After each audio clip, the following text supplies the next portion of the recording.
All right then, UFC 271 breakdown and preview, joined by Elliot. How you doing, mate?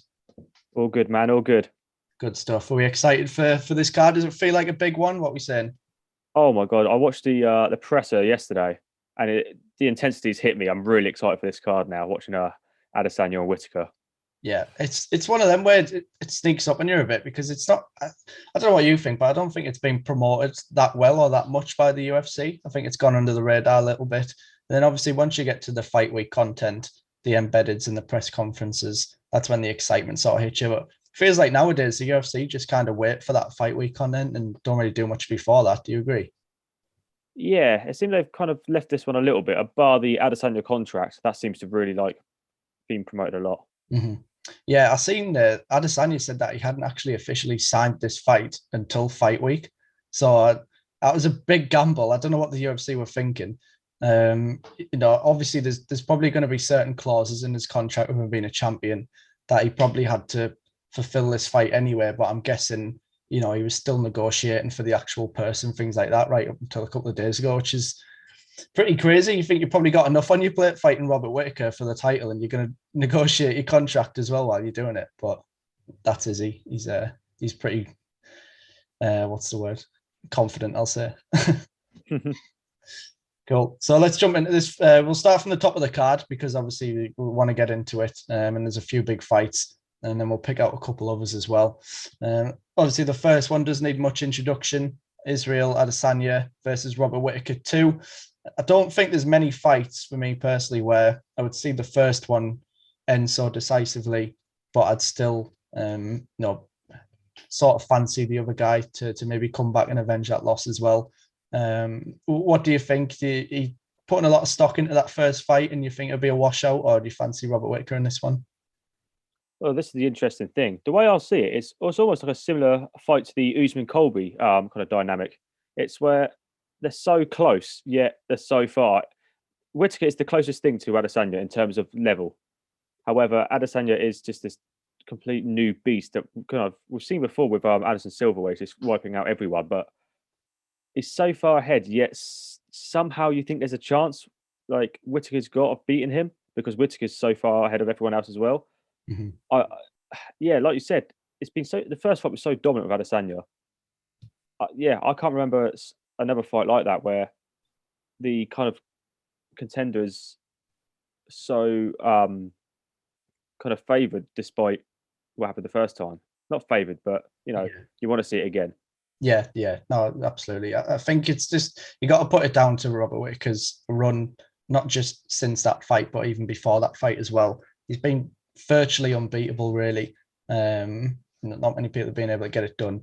And then obviously there was a lot of talk about him saying that he was burnt out, he needed a break.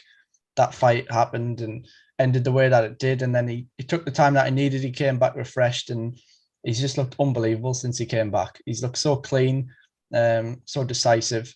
Obviously, the person that probably did best against him was Darren Till, which is an interesting one when you look at what Darren's done since then. But no, pretty clean performances. Was decisions though, so he's not exactly been a murderer, but he's not been in too much bother. So yeah, obviously people are liking what they see. What we saying then for official predictions? Do we think Adesanya is going to knock him out again? Do we think this one? I think a lot of people fancy this one to go to the distance. What do you think? Yeah, I think it will go the distance, and I think we're going to see something different from Adesanya. Maybe I honestly think we might see a takedown because he's talking about he wants to prove this new kind of thing about him, and Not buying I could that. see it. Not buying that. You're not having it. I've thrown it out there. I've thrown it out. We might see just, or maybe like a submission attempt because he's so dominant on his feet. He could do that. It's like second nature to him now. He could just do it where he keeps telling the media, expect something new, expect something different. And that's the only thing I can think of, especially after a few weeks ago, we saw Ngannou versus Gane. Now I'm never looking at a fight as just black and white. There's always going to be something weird in there that no one expects. And I think we could, if it's saying that we shouldn't see it, but we could see Adesanya do this, a submission or like just a single takedown, whatever, and it'd be something like completely new to us.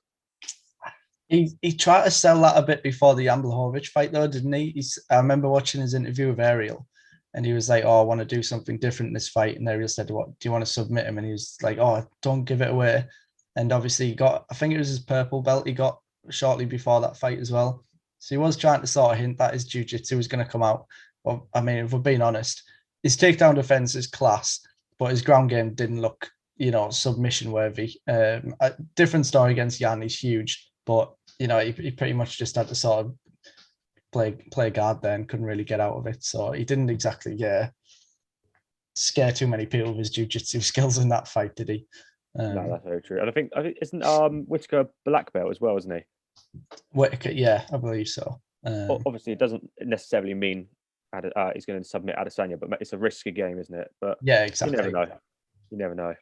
Play your strengths, because you mentioned the Ngannou Cyril Gane situation, which was a surprise, but it makes sense in terms of Gane being a kickboxer. You're not going to take him to the ground and really expect to get submitted, even though he looks like he's got decent submissions, but it seems a bit safer. Whereas, Robert Whittaker, the path to victory isn't to grapple him, but just, like you say, you never know. You can expect the unexpected these days when it comes to the UFC, but I hope that's not your bet this week. Israel Adesanya submission. It probably would be the way you've been going lately. Oh my God, it probably would be, yeah. Yeah. No, we're all good. We're clear. We're clear with that. Yeah, good stuff. Did you give us a prediction there? You said Adesanya decision then? Yeah, I'll probably go to Adesanya decision. Yeah, you? Know what? I think I'm gonna lean Robert Whittaker decision.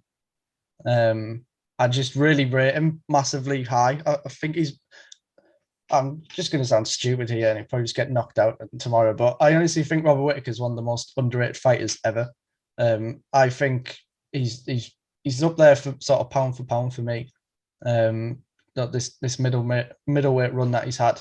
Obviously, the Adesanya fight was pretty devastating for him, but I think he's going to come back. He's going to look good, and I just think they're both so good. This is such a good matchup. I love it.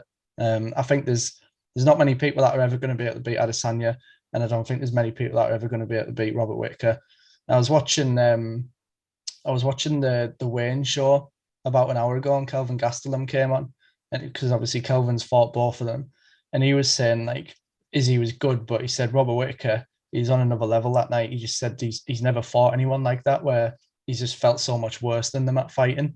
He just said Whittaker, there was no openings, there's no weaknesses. He was just, everything was perfect. And he sort of thinks that he can get it done. And he's a pretty good guy to base your opinion off. He's been in there with them both for about 8 rounds. So yeah, I think obviously I'm not confidently picking Whittaker, but I definitely think he can get it done. So yeah, I'm interested in this one.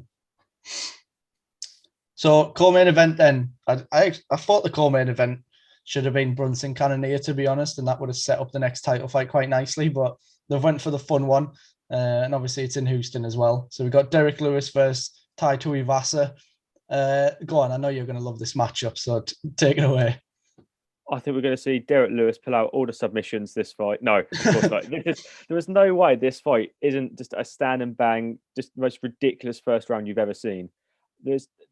I'm thinking of all the possibilities. We might see some leg kicks. That's about as crazy it will get with these two. I mean, it just makes so much sense. Tuivasa, I think, is on like a 4-fight finish streak. With only one going outside the first round, which is crazy. And Derek Lewis, I mean, that Chris Dorcas finish was so scary. It was savage. It was frightening. Yeah. Someone's getting knocked out in the first round. Hopefully inside the first minute. I can't call it because you've got Tai Tuivasa's really. Did you just say hopefully someone gets knocked out in the first minute? Yeah. That's not very nice, is it? No, I thought that. As soon as I said it in my head, I was like, yeah, that sounds pretty brutal. But I mean, like, just because I want to see one of these two just explode straight away. I don't want to like let's respect each other's powers, which you probably should do. I'm talking as a complete casual, complete like idiot, basically. But yeah, Tai Tuivasa, for what he is, people kind of say, oh, he's just a heavy-handed boxer, whatever. But no, he's actually showed a lot of patience. His counters have been really spot on. It's been really impressive the kind of run he's been on. And same with Derek Lewis, coming off that Gane fight. Most fighters would probably bottle it, They've quite dominated, but no, his Chris Dorcas fight, it was really good. It was really, really special. Yeah, and it just matches up perfectly. The timing and like how they fight, the improvements they've made, it works so well. And I really can't call it. It's going to be a finish, just no doubt. There's surely no doubt. Yeah, yeah, you'd like to think so. It's crazy how quick things change because I remember us talking, previewing the Derek Lewis Chris Dawkins fight, and we were sort of saying he could be done. Saying after that Gan fight, he could just go on a massive downward spiral now, and he just maybe doesn't have it anymore. And he comes out and knocks him out, and we're sort of back on the Derek Lewis bandwagon again. But that's the way it goes. And yeah, as you said about ties, he wasn't really taking that seriously just a couple of years ago, and this run he's put together is, I mean, he's potentially on the cusp of a title shot, really, which is pretty crazy. A big win this weekend, and he's right up there. So yeah, as you say, I think who was it? I think it was Daniel Cormier saying earlier as well. There's been a couple of times where Derek Lewis, obviously that Gan fight, for example, he's been a bit of a letdown. Obviously, people wondering how he's going to cope fighting in Houston again because he said that he didn't really like the pressure of it. But I think he made a good point. He said that fight was 5 rounds against a tactical point fighting kickboxer. So it probably would have been stupid to go out there swinging against Gan.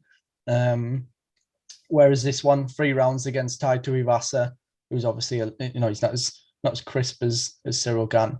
So I think it's going to make sense for him to sort of go for it again a bit more in this one, and that's when we get a fun fight. So yeah, hopefully someone gets knocked unconscious in the first minute in that one. We'll see what happens. Anything else you want to say about that one? No, I think you pretty much summed it up. About it probably an interim fight, fighting for the interim title next for the winner, depending on Stipe and John Jones, which it's not a bad kind of position to be in, especially with Tai Tuivasa. I mean, like you said, he wasn't taken too serious, and now he's picked up a few wins, and he's really well respected now. Absolutely. Yeah, looking forward to that one. So Jared Cannonier versus Derek Brunson, then obviously a big fight in the middleweight division. I think there's a very good chance that the winner of this fight is next in line for the title shot. I think if Adesanya wins, he'll fight the winner of Cannonier Brunson. Adesanya's already said he doesn't care if his next 5 fights have to be rematches. He'll keep doing the laps, so we don't have to worry about him turning down that rematch, I don't think. And he said for a long time that he wants to fight Cannonier. So no doubt that if Cannonier wins, he'd do that as well. Obviously, I think the only spanner in the works for them two would be if Robert Whittaker pulls it off, because then you're probably looking at an instant rematch in a trilogy, and then have to wait around. Outside of the matchup, I want to start with something else a little bit on this one. I don't know if you've seen, but Derek Brunson has said that he wants to fight 2 more times, and then he's done, regardless of how them 2 fights go. What do you make of that, heading into a big fight like this, saying something like that? Is it alarm bells? No, I think he's trying to send a message to Dana White to say, if I win this, it needs to be a title fight next. Because he's always talk about a title fight, and I think if he wins this and he wins the title and he fights for the title, you're telling me that'll be his last fight. He probably won't win. Looking at the odds and how the form Adesanya's in, whatever. But there's no way. I can't see it just being these 2 fights in it. I can't see that, but who knows? I hope it's a message because it's quite fun to watch, especially his Darren Till performance was pretty good in terms of his wrestling ability. I think it's a big risk because one thing that we definitely know from history is Dana White doesn't like champions retiring with the belt. We look at Henry Cejudo, messes up the division a bit by retiring with the belt. We look at GSP, he let him come back. He tried to get him to agree to defend his belt. If he won the middleweight one, he won it and never fought again. He hated that. He's not a fan of it. So I think it is a risk, though, to say, like, if you give me a title shot, that'll be my last fight, and I'm gone after that. It's like, well, we don't want you having the belt then if you're going to be gone.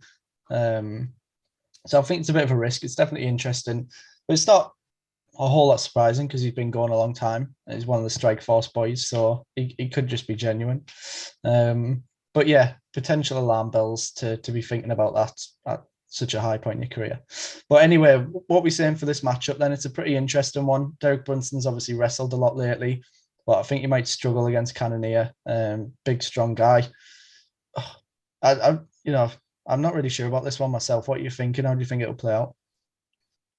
Yeah, so I think this is the hardest fight to call personally because they're so opposite. Where Brunson will be looking to wrestle in, whereas Cannonier, former heavyweight, hits so hard. I think when Whittaker fought him, he said about he noticed the power was like nothing he's really kind of come across before. You probably, I just can't call it. Maybe you'd say Brunson because the experience and the game plan more probably fancies him in terms of the wrestling and takedowns. But I mean, Cannonier has some pretty good performances as of recent. It's impossible. I really can't call it. But if I had to now, I'd probably go Brunson by decision. Yeah, no, that's fair enough. Yeah, it's tough. I'm gonna go for Cannonier TKO myself, but it's tough. I do think Brunson will be smart. He knows how to game plan these days, and I think he'll try and keep the fight a bit safe. But I just think Cannonier will get him eventually. I think it's only going to take one from Cannonier to really change the fight. Derek Brunson, with respect, doesn't react too well to getting hit hard. I don't think. We have seen him get finished quite a few times. Even the Darren Till fight, some people might disagree. Darren Till did next to nothing, but even when he'd land just the occasional straight right, he just didn't seem to react properly to them. He just doesn't seem like one of them people who's too comfortable, getting hit lately. Maybe I'm wrong, but I just think Cannonier, with the power that he's got, I think he'll hit him and sort of change the course of the fight and then get him. But yeah, interesting one. We'll see what happens. Do you agree when it gets a title shot? Yeah, you'd imagine so, unless we see Khamzat Chimaev want to fight a middleweight again, and they just throw him to the wolves. I say throw him to the wolves, but no, that doesn't make sense at all. No, if they want to push Khamzat Chimaev and Adesanya together, yeah, you probably think that the winner of this gets the title fight. Yeah, another sort of unpopular pick that could come out of nowhere as well could even be Alex Pereira. If he's fighting Bruno Blindado Silva next. If he gets another knockout, you never know. Especially if say Brunson wins, and Izzy's just sort of like, I'd probably rather get that one back against Pereira. Izzy is in that position where he can ask for whatever he wants. I think now, he's that big. He's got the new contract, so you never know. Pereira gets it done. They might just push that big fight because it's obviously got the big storyline. But we'll see what happens. So the next fight would have been Kyler Phillips versus Marcelo Rojo, but that fight's been demoted, and Alexander Hernandez is being promoted to the main card.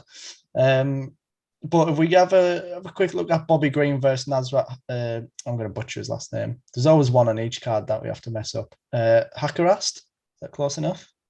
I mean, I'll have that. I'll have that. Yeah. Yeah, Nasrat Hakarast. This is actually a really fun fight. I think these two will sort of stand and have a good war with each other. Bobby Green, I don't know how old he is. He must be 70-year-old now. It feels like he's been fighting forever, but he just seems to be getting better as well. I was obviously being impressed by him lately, and we've seen him be the first person to knock out Ali Quinter as well. But I've actually been most impressed with his recent loss when he got beat by Fizayev. I really rate him high, and I think he competed really well with him. So that was pretty impressed by that as well. And obviously Nasrat's a game opponent. A lot of people are big on him. Got the setback from Dan Hooker, but he wants to get right in the mix. Have we got any thoughts on this one? How do you think it's going to go down? I think it's a real fun fight. I think it's a good fight for both of them. Nasrat, obviously, I mean, he's in Dana White's good books after the short notice fight against Dan Hooker. Yeah. Regardless of the result. And Bobby Green, like you said, I agree. The Fizayev fight was really good for him. I thought he took some rounds off him, which everyone thought was probably a Fizayev kind of domination because the form he's kind of in and his style. But yeah, Bobby Green, 35 years old, and he's still looking like, he's in his prime, Mm-hmm. I'd probably lean towards Bobby Green because the experience and the way he's going at the moment, he does look quite special inside the octagon. So yeah, I'd probably lean towards Bobby Green. Yeah, I agree with that. Good stuff, and that's the main card. It's pretty stacked. I think there could be a few fun ones on there for sure. Are there any other fights that you maybe want to point out, because the prelims are pretty good themselves? Obviously, unfortunately, we lost Alex Perez versus Matt Schnell. Alex Perez missed weight, I believe, by 3 pounds, and Matt Schnell decided not to take the fight, which is a shame. Not the first time that fight's been called off, but we move on. So William Knight fight is still on. That's been moved up to heavyweight now. So William Knight missed weight by 12 pounds. That man is absolutely stacked as well. That wasn't 12 pounds of fat. That was 12 pounds of muscle. So yeah, good luck to his opponent on that one. It's a pretty scary guy to be fighting. Got 40% of his purse took off him. So I hope it's worth it. I hope he wins the fight because he'd be running out of money if he loses that one. Any fights that you want to point out that aren't on the main card? Well, I saw on the prelims, Carlos Olberg. I think it said. I believe he fights inside the same camp as Adesanya and fights like that. Yeah. He lost his last fight, but it was pretty fun. He's pretty like heavy-handed. You know, looks like a Greek god. Everyone kind of noticed about him. It's really fun style against Fabio Chiron. I think it's pronounced. I'm probably butchered that. Yeah, that's what we do. He's on a two fight losing streak. Both finishes in the first round, but for Olberg, kind of favours him, and I just think it'd be a fun fight, light heavyweight. You know, there's so many fights you can really choose, like to be the one to look out for. But that's my choice. Yeah, absolutely. No, that sounds like a fun one. I think the Carlos Olberg fight, I think he just looked in that last loss. I think he just got overconfident. He was coming into it undefeated. Izzy was really bigging him up, saying, "Oh, this is the next big thing. He's going to be the champ," and things like that. And I think just wasn't really showing enough respect to his opponent and paid the price on that one. So I'm sure he'll come back a bit smarter and learn from that one. Yeah, lots of good fights, to be honest. Obviously, as always, I have to point out AJ Dobson. Always give a shout out to anyone that we've spoken to. So we had an interview with him, which you can catch on the channel with James Lynch, which is a really good one. Gets trained by Mark Coleman, UFC legend, teammate with Matt Brown, another legend. He's undefeated. He's fighting Robert Whittaker's teammate, which is always interesting when you've got teammates on the card like that when he's fighting later on for the title. So yeah, that's an interesting one early on. But I have to give a shout out to the absolute legend, Andrei Arlovsky. This has got to be his 900th UFC fight. I can't remember when he said his first UFC was, but it was like UFC 35 or something like that. And he's fighting at UFC 271. Absolutely ridiculous. So yeah, always look forward to seeing him fight. And he's doing pretty well. He's he's looking pretty good in his old age. So hoping that he gets the win. That should be a fun one. And then Casey O'Neill versus Roxanne Modafferi. Obviously, that's going to be Roxanne's last fight. And Casey O'Neill sort of looks like a potential future champ as well. So that's a good one. Yeah, stacked. Give us the goods then. What we saying? Are we going to win some money this week? Like every week, the aim is to win money. The reality is it's not going to happen, but it's going to happen one week. And I'm always trying to be a bit more kind of clever with this, trying to slim it down a little bit. So I've gone just for a three fight choice, but I've done some kind of methods. So I've done Renato Moicano to beat Alexander Hernandez. I think Hernandez is in and out. They're both in and out of form, but the way Hernandez has lost is kind of less inspiring, maybe, to put it. I've got Derek Lewis by finish because it's not going to be a decision, and the experience will be on Derek Lewis's side. He's already fought these top contenders and things like that, whereas Tuivasa is still new to it, that kind of top level. So I'd go for Derek Lewis and Casey O'Neill to beat Roxanne Modafferi by decision.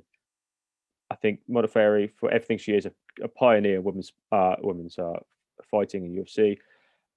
I think O'Neill is just in that kind of run, which kind of scares a lot of female flyweights. So so I've got Casey O'Neill by decision, Derek Lewis by finish, and Moicano should come to just over 4-1. Not out of this world, but I thought trying to slim down like the 20-1s and things like that. You're trying to play it safe now. It's just, you're never going to make your losses back by playing for a 4-1. If you need to go big, this is pathetic. But it's got to be done. Tenner on it, easy. There we go. Easy money, yeah. Is that what we're saying? Easy money, in the words of John Fury. Yeah. So we stayed away from the middleweight fights, and we stayed away from the title fight and Cannonier Brunson. Not enough confidence. I can't call it. I just can't call it. Yeah. Tell you what, I can call the other fights. I can't really say that, can I? I know, yeah. Yeah, I think if I had to put a bet on the main event, I would bet on it going the distance. I think I definitely see it going the distance. But yeah, it's a tough one, but a good one. Right, nice one, mate. Appreciate it. This is a good one. I'm massively looking forward to tomorrow night. It's going to be a late one for us UK boys, but it'll be worth it. Yeah, cheers and enjoy. Thank you. Nice one.